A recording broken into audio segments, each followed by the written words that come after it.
you gonna cross, you went jaywalking across 6th Street. They caught you before and like nudged you over and said, hey, don't do it, before they gave you the ticket. There was a play of like they were part of the community.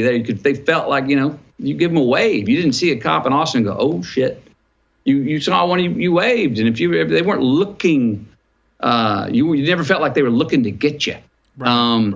Crime was low, so we'll see how that relationship has to be worked on in the city of Austin right now, quite a bit. Yeah. What were your thoughts when the whole idea to defund the police came to fruition?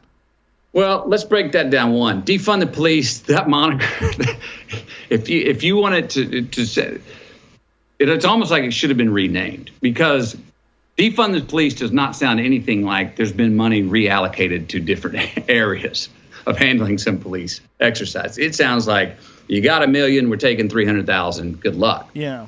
And that's not exactly what it is, to be fair. The community and the police, and not just in Austin, but all over, and I think they are doing this in Miami, to bring up Miami, need to get back together. And the community needs to say, here's what's unfair. Here's how I feel unfair as a black man or a person of color or whatever situation. Here's my problem with my relationship with you as cops. Well, the police got to get clear to go, okay, our whole force isn't screwed up. We have to have law and order. Do we all agree on that? Yes, we can all agree on that. We got a few bad apples that either need to be trained better, so we don't have those kind of bad apples or people or cops choking under not, and I mean the word as in you fumbling at the goal line. I don't mean literally choking. I mean that don't follow through on their duty in the right way when they're under the gun, under the heat of the moment. That's what I mean. There are cops that have done that. So few of these bad apples need to be removed, but we need to make sure we're training them better. Now, the cops need to go to the communities and go, can y'all remember and understand our point of view that we're like the tow truck driver. We're not called when there's good news. We're called when it's bad news. So we're coming in going, looking for trouble. All right. So we're already under stress if we even get a call. So can y'all help us in our way that we communicate? Can we get trust again that if a cop says, hey, stand still, take your hands out of your pocket, hold them up. Yep.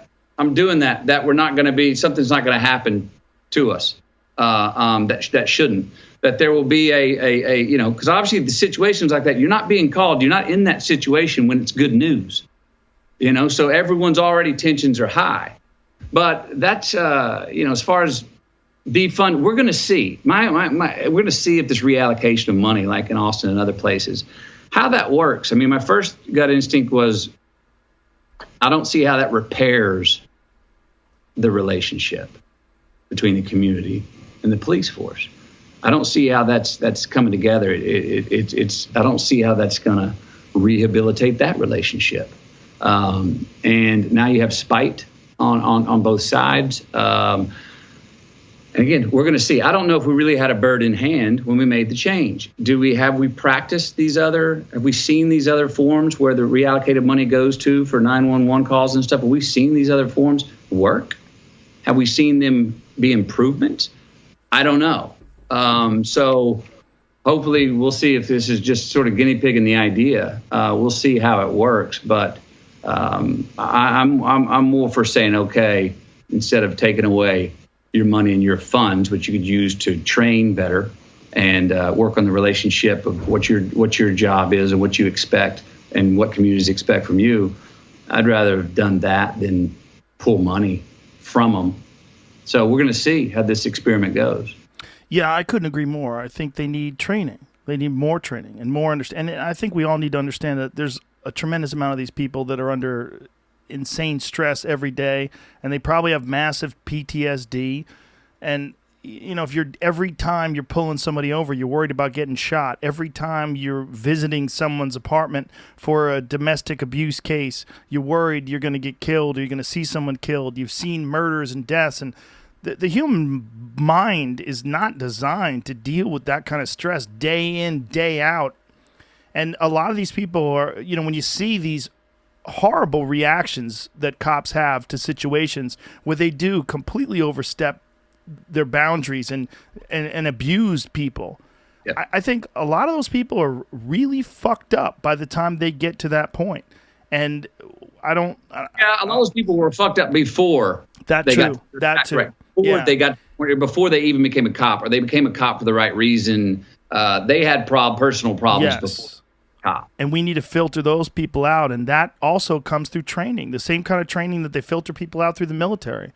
You know, when you want to be a Navy SEAL, you got to go through buds. And good luck if you have a lot of character flaws, you're not going to make it. They will be exposed.